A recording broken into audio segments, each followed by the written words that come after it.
Hi, I'm John from Just Whiskey. If you like today's show, please give it a thumbs up, like, and subscribe, and consider becoming a Patreon with the link in the description below. And speaking of Patreons, I want to give a very special thanks to a new Patreon that just came on board to help support my channel by the name of David Hong. Thank you very much, David. I appreciate your support. And remember, folks, no matter how much it costs or how good it is, it's just whiskey. All right. Today we're going to be talking about reviewing and slightly comparing the Loch Lomond 12. Okay. I have to admit, I had little to no expectations about Loch Lomond 12, but I am delightfully impressed, especially for the money, the very little money that this cost. So what we have here today is Loch Lomond 12. It comes in at 46% ABV, and it clearly states that it is non-chill filtered. There is no mention of whether it is colored or not.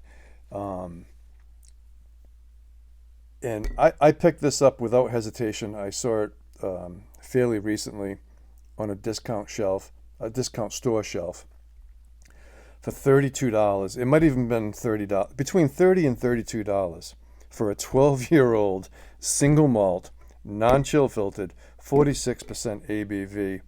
It was a no-brainer. I picked it up. And Loch Lomond 18-year-old, you can get for $75 to $80. I haven't heard great reviews about that, but now that I've had the 12 and I'm really enjoying it, for $75 for an 18-year-old single malt, 46% non-chill filtered, and the 18-year-old I did not see officially, but the 18-year-old is advertised as natural color. I went on the website, I could not see any mention of natural color. Okay, I am going to read the back of this box because there's a couple of interesting tidbits on here that I think are very interesting. So, since 1814, Loch Lomond Distilleries has been distilling and crafting the finest single malt whiskeys. Whiskeys are beautifully delicious as the landscape is stunning. Okay, I didn't probably have to read that. Loch Lomond 12-year-old single malt uses a combination of whiskey from a unique straight neck pot stills and traditional swan neck stills to give a distinguished fruity character found only in Loch Lomond single malt. This perfectly balanced single malt, brought together by Michael Henry, our master blender, has a deep fruity character of peach and pear, layered with vanilla sweetness and a gentle hint of peat and smoke. Aged in not one, not two, but 3 types of casks: bourbon, ex-bourbon refill, and ex-bourbon recharred.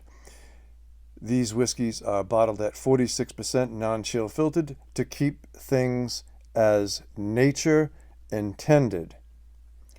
So if they're to keep things as nature intended, it should be natural color. But they don't go that next step and actually clarify that.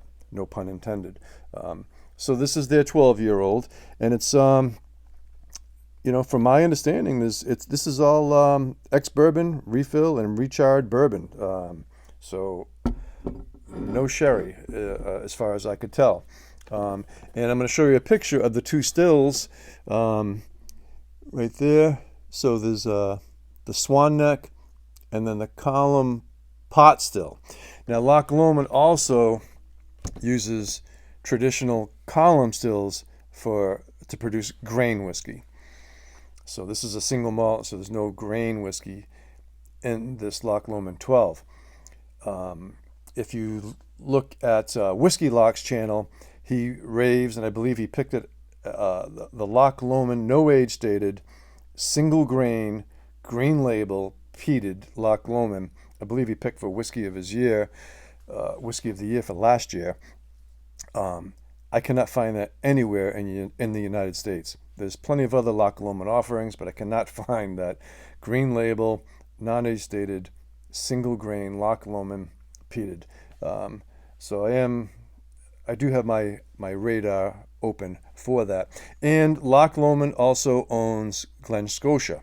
Okay, so I have a feeling the future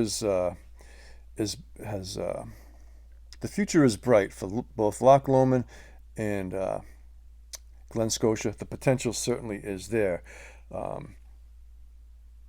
Okay, so this is my third and final little mini-series looking for a possible Springbank alternative, and hence the Springbank 10 bottle that we have out here. And again, I'm just this is very very speculative on my end. It's just some Springbank is unique, and as are many other single malts. I more than welcome any commenters or people's opinions on what they consider to be a possible Springbank alternative. So again, we talked about this Loch Lomond 12. It retails in my area for around $32 for a 12-year-old single malt, 46% ABV, non-chill filtered. Okay, let's get to it. The nose is fantastic. Right out of the gate, the nose at first was more impressive than the palate, but now it's opened up a little bit, and it's nice. So the nose, it's very impressive, very inviting, very rich and bold for the nose. Very fruity, peachy, juicy fruit gum fruitiness with a slight vegetal note. So I'm guessing they say, they don't say that this is peated, but I think it has some residual peat and smoke. So that vegetal note that's coming off the nose, I'm attributing possibly to the very light peat that's in this. But by no means is this a peated malt or a heavy peated malt, but there is residual slight peat, slight smoke, very, very slight. Okay, on the palate.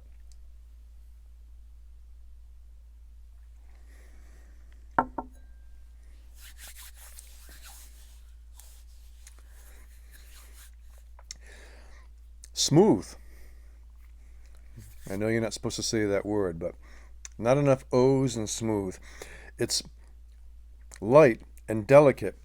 Those peachy, juicy fruit notes come out again. And as that settles, you do get that little bit of that vegetal peat note in there as well. That little vegetal peat funk note. Okay, it is there. It's slightly sweet.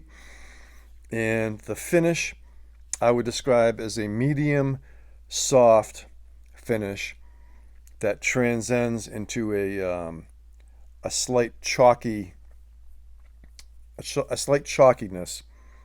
and it has a very slight oak peppery bite, but it's very subdued,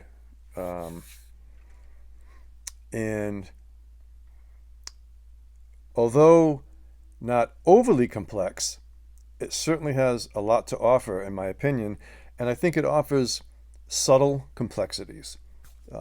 And for the price, in my opinion, you can't go wrong.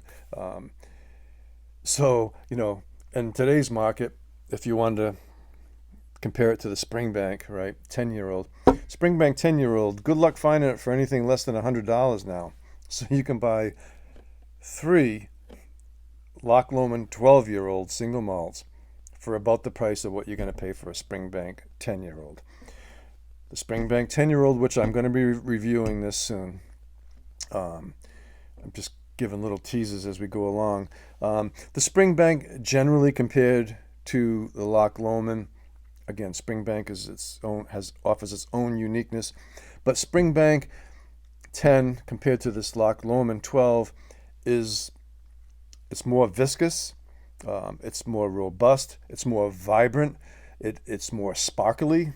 Okay, if that resonates with anybody, and even the finish, it's more viscous, oily, longer finish with more of a pronounced oak bite in the Springbank 10.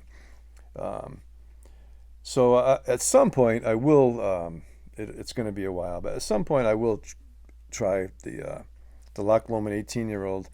For $75, I don't think I can go wrong. Even though I haven't heard fantastic reviews about it. So that's my review of the Loch Lomond 12. If you have any Springbank alternatives, and I know it's subjective, right? I know you can't compare, and there's nothing really similar to it, but it can't hurt to talk about it. So, what am I going to score the Loch Lomond 12? I'll tell you, I'm including price in my score. For $30 or $32 for a 12-year-old, I'm really enjoying this. I had little to no expectations for it. For my enjoyment factor, this is a solid 87 to 88. All day long. I have no problem with that whatsoever. Yeah, I recommend it if you're looking for a fruit-forward, smooth, single malt. You cannot go wrong with this. So that's it.